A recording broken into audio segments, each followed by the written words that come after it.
Okay, we're going to get started. Thank you everyone for being here and joining our session. Best practices on how to choose a bottle. We have a great panel here for you today that I'd like to introduce. My name is Jill Vidal, and I work for Savor Glass as a sales executive in Napa and Hawaii and Canada. So first on our panel here is Hannah Lowen. She's the VP of Operations and General Manager of New Riff Distillery. Then Jay Johnson, co-founder of Bear Creek Distillery. Dave Schumann, owner and creative principal of CF Napa. And Stefan Stantonbrandt, who is the U.S. market manager for the East Coast and Canada for Savor Glass. So we're going to discuss the importance of the consideration when choosing a glass bottle that stands out, structural and aesthetic qualities to look for when doing so, and as well as the benefits of the collaboration between the distiller, the glass manufacturer, and the designer. So I'm sure you'll have many questions. If you can wait till the end of our session to ask the questions, we'd greatly appreciate it. So the first question, what are the important considerations when choosing a glass bottle? Hannah's going to start. Hi, everybody. I think for us, we're a bourbon distillery located in northern Kentucky. The most important consideration is that it's a really important consideration. Your bottle is going to be the biggest weapon in your arsenal as far as branding, and it's going to be what's in hand and on the bar and on the shelf. And so making sure you give yourself the time to do some research and think about what you want to show. It took us about a year, all things said and done, from the start of discussion on branding all the way to having filled bottles, and that was tight. Stefan can remember last summer. So maybe even more time than that, but just knowing it is the number one representation of your brand. It's what is going to be in everything that you print and put online, and of course what people are drinking. So giving yourself the space. I know everyone is probably very busy if you're running a craft distillery, to put the work and the time into being methodical about it. Just to echo some of Hannah's sentiments, I'm sure we're all going to pretty much say close to the same thing, but your bottle is, that's the one thing that's always in a store or behind the bar. You can't be there as an owner or a salesperson there all the time. So that's always speaking to the customer. One of the components, we switched over to Savor a little late in the game, but our first consideration was being able to repurpose boxes that the bottles came in to actually deliver to stores and accounts, because it was a cost saving measure. So part of that, looking at, is the supplier of glass willing to stagger the glass deliveries, because most craft distilleries, space is a commodity they don't have a lot of. So a lot of things to consider when choosing your glass. An important thing to me is a nice, clean, clear glass. We've had glass from a different company delivered that literally looked like someone took the bottles out and rolled them down a driveway. So it's important to have consistent, clean, quality product. We come in from a little bit of a different perspective because we work with so many different distilleries. So when we come from a branding standpoint, one of the first questions we ask are, what are the kinds of products you plan on putting into the bottles? With so many startup distilleries, starting with unaged products like vodka and gin, maybe even some rums, you've got to think about, if you want to use the same bottle for everything down the road for your aged products like your bourbon, is it going to be appropriate? Will it work across those? And if you're not going to use the same bottle, can you, along with shippers, also thinking about bore diameter? So could you use the same closure, T-tops in all of your products? So it'll save you some backstock and some money there. We always work backwards with our clients on cost of goods. So hopefully they've got a model they're starting to put together with some expenses for things like closures and bottles. If they don't, we'll then help start putting some of that together. But it's an important consideration. And it's not a place to probably cheap out too badly. Quality glass, as these guys mentioned, is a huge component to what your personality is going to be, especially if you start to consider custom glass, where the shape can really start to echo some of the branding, like your logo and identity right in the glass itself. So maybe a couple more things. You all mentioned customization, right? So if you have time, as Hannah said, and want to really stand out on the shelf, then you can create either a personalized stock mold, or you can create your own custom mold, your own custom bottle, fully custom. And we see more and more distillers who come to us because they want to create their bottle for their brand. And until recently, this scenario involved a pretty hefty investment and a pretty large minimum production quantity. But nowadays, you can go with either a personalized stock mold or a fully custom bottle with a lower production quantity and a lower investment. So that was one thing. The next thing is proximity and speed to market. Distillers, and particularly craft distillers, tend to start with off-the-shelf bottles, some of which are here. And I think you all started with off-the-shelf bottles, right, in the early days. And distillers often order glass in smaller quantities, and they also want it very quickly, right? So that's important to them.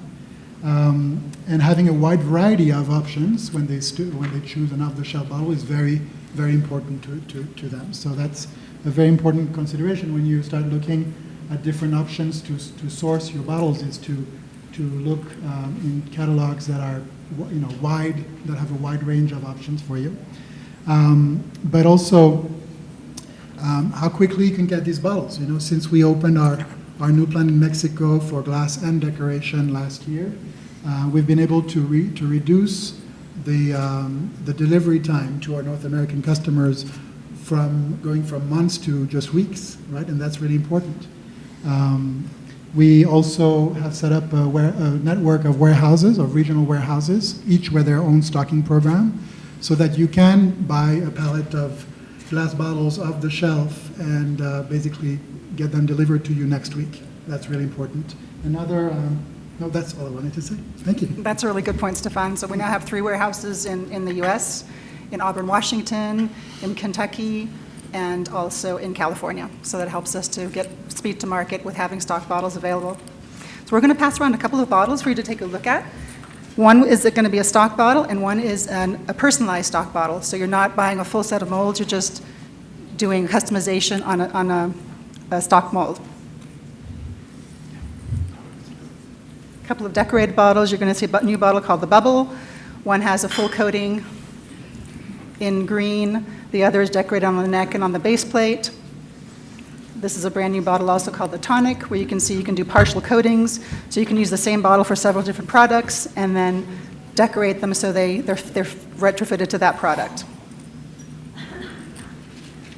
So while you're looking at those bottles, we're going to continue with the next question. So what are the structural and aesthetic qualities, you should look at when choosing your bottle? So as Stefan said, we started with stock bottles, and when we first launched, we actually had 4 different bottles for 4 different products, which meant 4 different cases and 4 different palette configurations. And after living through that for about 3 years, we realized we do not want to do that again. And we started looking around at our options for a uniform bottle that could be across all of our spirits. And we did consider doing a fully custom bottle. For us, the timeline at that point and the cost was prohibitive, and knowing that we could customize a bottle we were already familiar with. So we had been using, that's the single, for a different aged product. It was a merchant bottling, and we really liked that bottle. We already had years of feedback from bartenders and stores about how it fit on the shelf and how it felt in hand. And so structurally, we were already very comfortable with that bottle. I know there's a ton of considerations, just questions that we had when we even explored doing our own custom mold, where, to be perfectly honest, we got a little overwhelmed about the decision and decided to go with something we knew. So our considerations really were about decoration and our options for embossing and screen printing and X, Y, and Z. So for us, it became a balance of what our designers were dreaming up and then what was actually possible in decoration. We did want our supply chain to come from one place. We had also lived through buying glass and sending it somewhere else to be screened and bringing it back and sending the shippers. And so we wanted to streamline everything and it come from one place, and we knew our quantities were going up, so we could afford to do some of the decoration that we were interested in. So we started shopping around and seeing what different suppliers could do, and we'll get into this a little later, but it really became an ongoing conversation with our design team and the distillery and the suppliers about what we could do and how much each thing would cost until we kind of landed on something that we really loved and was possible and could get to us in fair time. So, If you see our blank and then our customized bottle, it's a good example, in my opinion, of what can be done to a base model to sort of tune it up, if you will. We've decided to do a brand uptick for our Keystone product, which is our bourbons, and it was a relatively painless process. Our logo, we feel like, is a strong logo, so we wanted to make sure that bear was raised on there. I think there's a balance between good juice in the bottle and then the bottle itself. You don't want that bartender not wanting to use your product because your bottle's awkward to deal with, or it has to be turned sideways on the shelf and your label doesn't get to be seen. And certainly not to cast aspersions on any particular brand, but people will put it in a giant machine gun bottle that won't fit on any shelf. And in my opinion, you need to be responsible to your brand with your branding and your bottling. It's important, and as I mentioned earlier, that's the one thing in any certain spot that they'll see constantly. So you want to make sure that bottle looks good, the label looks good, and then above and beyond that, make sure your juice is good. Yeah, we tend to think of structural concerns kind of in two ways. One is kind of off-premise, so retail, thinking about maximum height of retailer shelves, particularly grocery, where anything over 13 inches is probably going to be tough for them to fit in. Is your bottle so wide that it takes up more than a single slot? Because if so, just keep in mind every brand that gets put on shelf in a retail environment is kicking someone off. So if you're asking them to give up 2 slots for your bottle because it takes up a slot and a half, it could be a concern. As he mentioned, on premise, if you're, again, a wide bottle, more than likely in most crowded bar scenes, they're going to take your bottle and turn it sideways. So if you're going to do that, be aware of it so that you brand the short side as well. Does your bottle fit in a bar rail? I know everyone here is going to say, well, I'm doing high quality product. We're not going to be a rail serve alcohol. But what happens when your local mixologist wants to run a drink special that uses your liquor exclusively? They're going to want to put it in the rail, and if your bottle doesn't fit there, it's going to be a problem for them, particularly in high volume situations. Is it easy to grab? Not just the neck length, but I find some bottles are so wide, particularly for a female hand, they're difficult to hang on to. They become slippery, and if you have breakage, on premise, because your bottle, you're not going to be their favorite to use, that's for sure. And I'll just mention a few more qualities that are from the manufacturer's perspective. So a few aesthetic qualities that are important to our customers. Color of glass, the color of glass, all glass doesn't look the same. The brilliance of the glass, the skin of the glass, the side seams, these are really important physical aesthetic attributes of a quality premium bottle. And these are really important, and they are the reason that we pay particular attention to the ingredients that we use as a manufacturer, that we pay particular attention to the molds that we use, very much in the same way that the distiller picks the finest ingredients and uses the best equipment they can buy in order to achieve their goal in terms of the quality of product. We use the same process to really pick the finest ingredients and use the finest molds in order to build the best looking bottle. Another consideration from the structural standpoint is weight, the weight of the bottle, the glass distribution, the tight tolerance for the finish. As David mentioned earlier, these are really important because they're going to save you headaches. If you have a bottle that is structurally sound, if you have a bottle where each shipment is going to be consistent with the previous one in terms of how the through bore is going to remain the same, that's going to make things easier on your line. It's going to make things easier for the life of your product. One compliment that we receive a lot is our customers tell us, your bottles don't break, and I'm sure that's not completely true, but because they're made of glass, but it's true that if a bottle is structurally sound and is made with very quality processes, then it will have a tendency to be stronger and more resilient than the rest out there. Yeah, to the bottles don't break, we actually did get a video from our customer with bottles falling off of his line because they stopped the line abruptly and the bottles were bouncing off the ground. We're like, wow, that's pretty incredible. I had one thing I wanted to just build off Stefan's comment about the consistency of glass, particularly round bottles. It's important to take a look at the label panel sizes and making sure that those bottles actually are flat on those panels. If they're not, you're going to get air bubbles underneath your labels or other kind of bottling line issues. Same goes for square bottles, making sure that if you're going to choose a bottle that's rectangular or square, making sure that whoever's going to be doing the filling, whether it's your line or if you're outsourcing, that you can run those bottles. I'd like to add one last thing to quality also. You need to make sure that the quality of your glass, if you're planning on doing decoration, sending to a decorator, that the quality of the glass is good enough structurally to support decoration. Because when you're decorating a bottle, it's going back through a layer and being heated up at a very high temperature. If that glass is not good quality, you're going to get breakage on the line, sometimes after the fact while you're bottling, and that's something you don't want to get into. So has everyone had a chance to see the samples? Have they gone around both sides?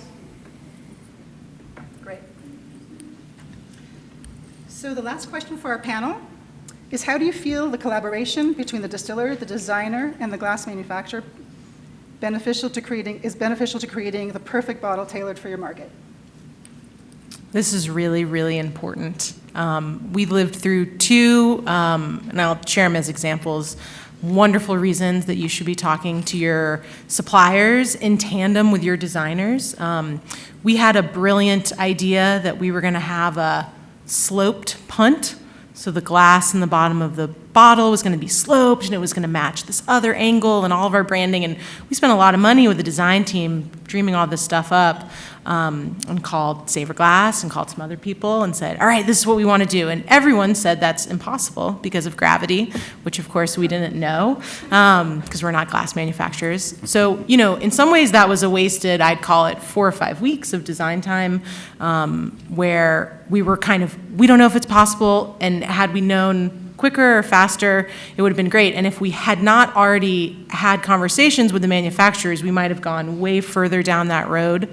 Another good example is if you saw the bottle floating around, the original design intent was that the black coating would go all the way to the top of the bottle, and so it looked black all the way to the top. And as we started to prototype and work on these things with Savor Glass, it turned out that, as I understand it in very basic terms, the machine that coats it has to have something to hold on to, and so the very top had to be clear glass.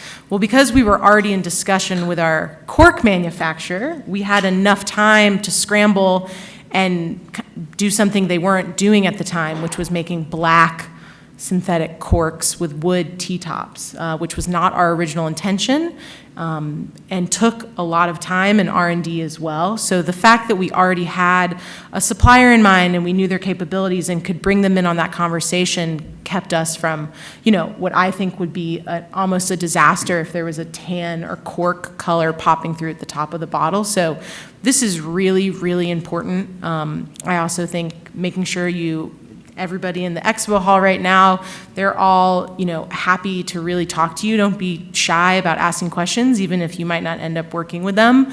It's good to know what's out there and what's available. And to me, this was essential, and I think we avoided some major disasters by having conversations early. That's a kick-ass bottle, by the way. Thank you. We've done a fair amount of our design in-house, and by that I mean the gal that started with us from the very beginning with label design, branding, marketing tools in general is still doing some work with us. And we gave her the opportunity to have a voice on the bottle design, the bottle shape, and then to give her a free run with the gold foils. And it was a really fulfilling process for her. I know that she was super excited about that. working with, having her work directly with the glass folks was nice because we have so many other responsibilities that we take care of every day in our day-to-day. And it's an involved process to create a new bottle, new product, new label, but she was able to sort of bridge that gap for us.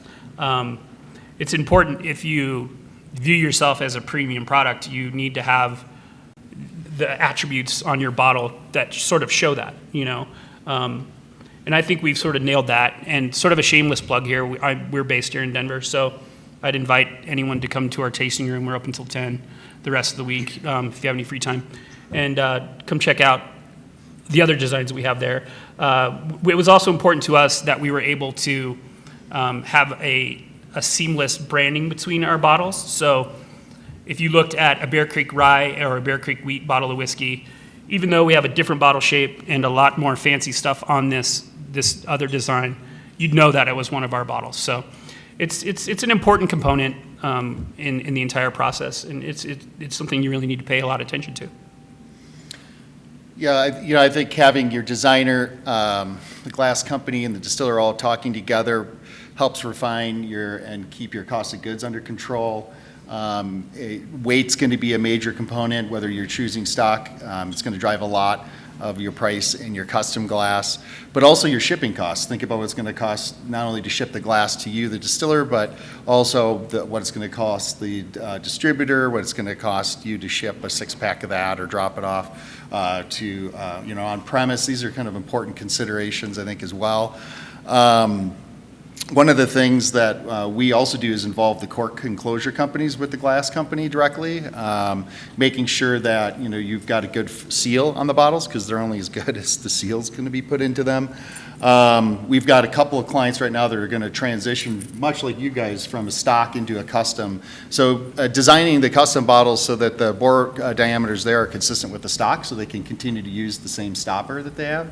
So they're going to have little double usage for those. And then, I think, frankly, having your designer be part of the process of choosing the glass is important. It's going to be a big component of your branding, your personality, and ultimately, if you're going to use more than one bottle, what is that family of glass going to look like? Just like this. Yeah, so I think we all agree that working in a three-way relationship really works to achieve the best results. Working with the distiller to understand their needs and their constraints, but also working with the designer to ensure that the branding elements are, number one, achievable, and number two, can be produced repeatedly and at the highest level of quality. I think these are really, really the goals, and that's why having all three parties involved early on is really, really important. New Riff brought us in pretty early to meet with them, and with your team, and with your branding team. And I think that was, as you said, it avoided a lot of headaches and bad surprises, things that we hadn't thought about telling each other. But because we were around the same table, we were able to avoid these obstacles very early on. So encourage you to follow a formula that works. Yeah. Thank you. So I'd like to open the panel to questions and answers. If anyone has any questions, let us know. Very quiet crowd. Yeah. Please. So Cost of a custom bottle. The question was, what is the cost of a custom bottle? yeah, you can find, so if I just forget about my Saverglass hat, you can get a special mold, a custom mold, built for as little as maybe 10 grand. That would be out of China. We offer options that are going to be more expensive for different results. For us, a custom set of mold could be as much as 30 grand. But we've recently developed, and I mentioned that a little bit in what I said earlier, we developed a program where we can actually have you buy just a partial set of molds so that you can cut on that budget. And instead of spending 30 grand to begin with, which also comes with a high production quantity, you can submit with maybe 10 or 15 grand for a custom bottle, which is a lot better and also with a reduced quantity of bottles. So there you have it. And also, if you're not going full custom, you can customize a standard bottle, which reduces your mold cost because you're using the blank molds that we already have that are existing, and you're only customizing the finishing molds, reducing your cost and time. Yeah. So in that case, it could be less than 10,000 even. Yeah. Any other questions?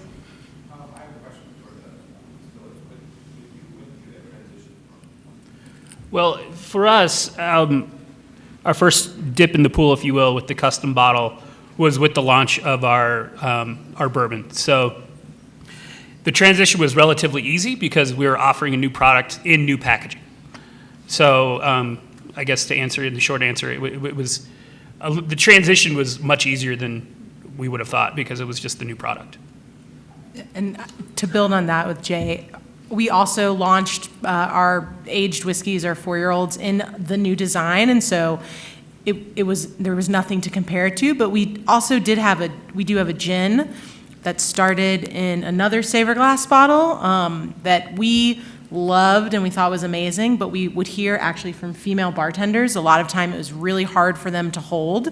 And for our new bottling line and the cases, all these reasons, we moved it back into the same shape. It was actually the blank glass with labels. And we haven't seen a change in sales, but it has been ironic, I think, at times that all of a sudden now so many people are like, we missed the old bottle.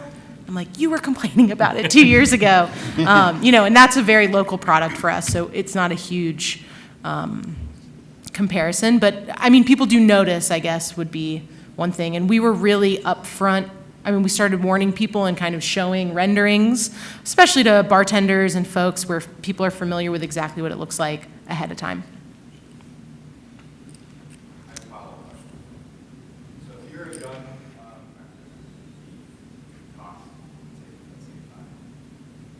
I mean, you're talking to two people who both started with stock options for that exact reason of hopefully you're in it for the long haul and you have time to do an update or an improvement. I do think also the level of decoration, the level of stock options that are available, and paper labels. I mean, you can do so much beautiful, eye-catching stuff that doesn't have to be a custom mold.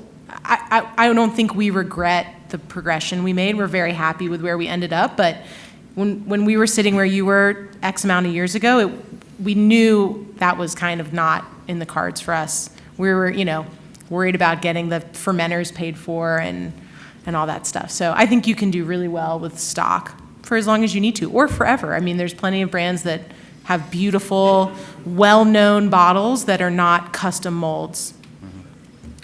And as you grow and your business hopefully will, at first you're guarded, right, about numbers that you're buying, how much money you're spending. It's the best feeling is when you get to a spot where you buy it the biggest amount for the largest price break, and that's a comfortable place to get to. Just be mindful of your budget and what your needs are. A lot of times your bottle shape and customization isn't nearly as noticeable as like complete rebrand of the labeling. I mean, you'll see that where I've seen many bottles that haven't changed, but with a complete rebrand, it looks like a brand new product. That might be something that you want to think of 5 years down the road, maybe 10 years down the road. Yeah, I totally agree that you could see a number of brands in the same bottle that look completely different. The glass actually almost looks different by the time you get some of these different labels on them. It's probably something I should have mentioned earlier is that before you select your glasses to think about that. Take a look at some of your designs in different bottles. You'll definitely like them on certain bottles versus others, and it'll change a lot the way your perception of that piece of glass. Can I add one thing too? Sorry. The really nice thing about a stock bottle is that you can buy a pallet at a time. When you get into customization, to make it even remotely cost efficient, you need to buy a lot of glass, which means you have to pay for it all at once and store it somewhere. And so being able to be nimble, that you can order a pallet or two or, eventually 4, 5, 10, 20 is really helpful and was for us, especially when we were getting started. And it's going to help your cash flow. if you only. And I'd if like you to add can one buy- last thing to stock bottles. Also, you also have the luck that you have them often in a lot of different sizes. So if you want to do a gift pack in a 200 ml or 375 ml or a 1 liter for the wells, often those bottles will have a lot of different sizes already available. So it gives you a lot of flexibility. Yes, is that a question for us?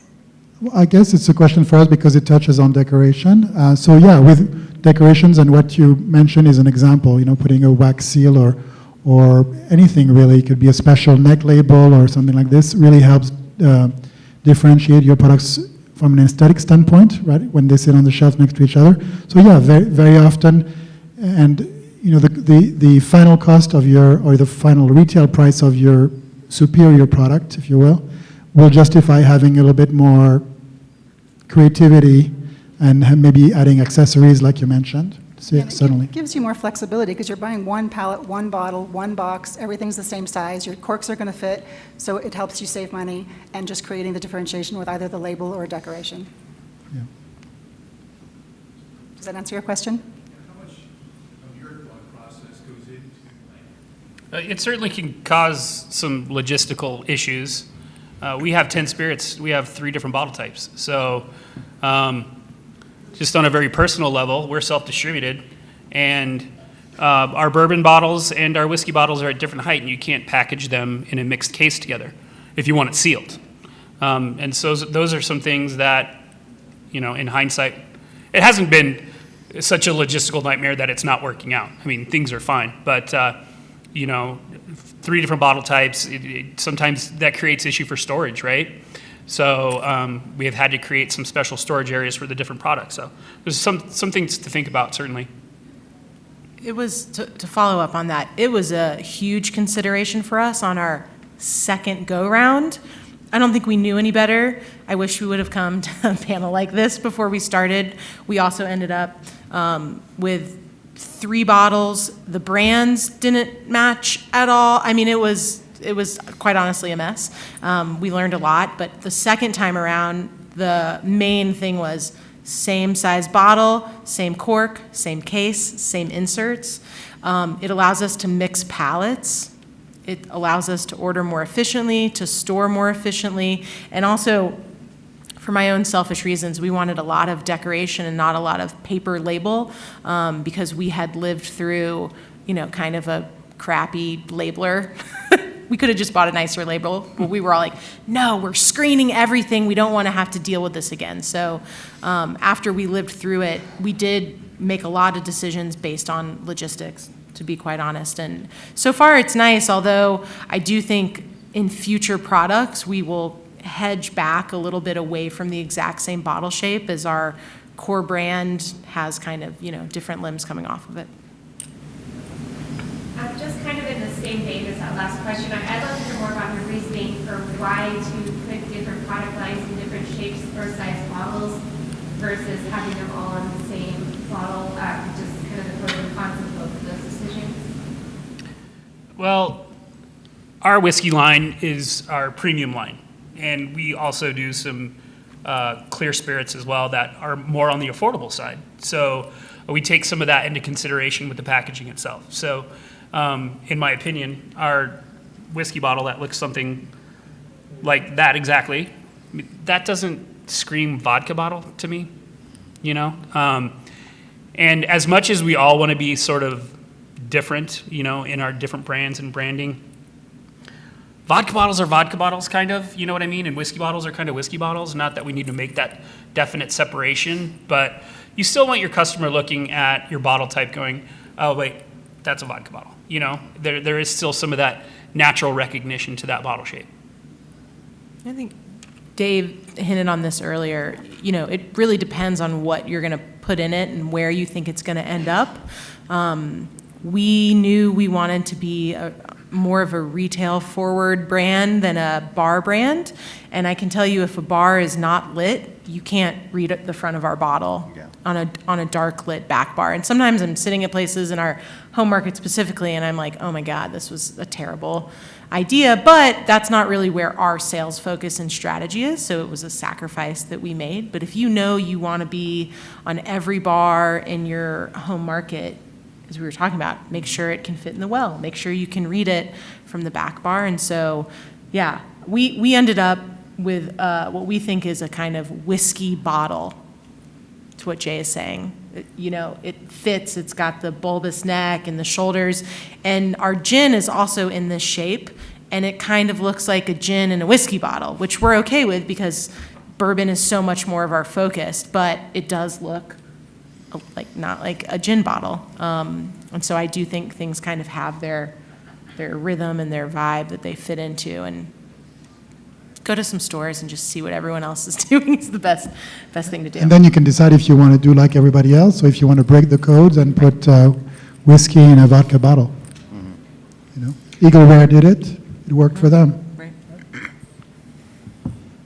I think it depends on how many products you plan on launching too. I mean, we're talking to a particular distiller right now who's got 13 flavors of moonshine, a vodka gin, actually 2 vodkas and a gin, and another line of spirits. And one of the things you've got to ask yourself is, at some point, does your consumer kind of reach saturation point? And the glass is a nice way to differentiate it. If you've got a high-end bourbon that you're going to be selling for $100, and then you're selling your vodkas for $25 or $30, probably putting them in the same glass doesn't make a lot of sense. And maybe, so there's a tiering consideration, but also there might even be a product line consideration. Yeah, so you're talking about the one that goes around the neck itself. Yeah. Right. Yeah.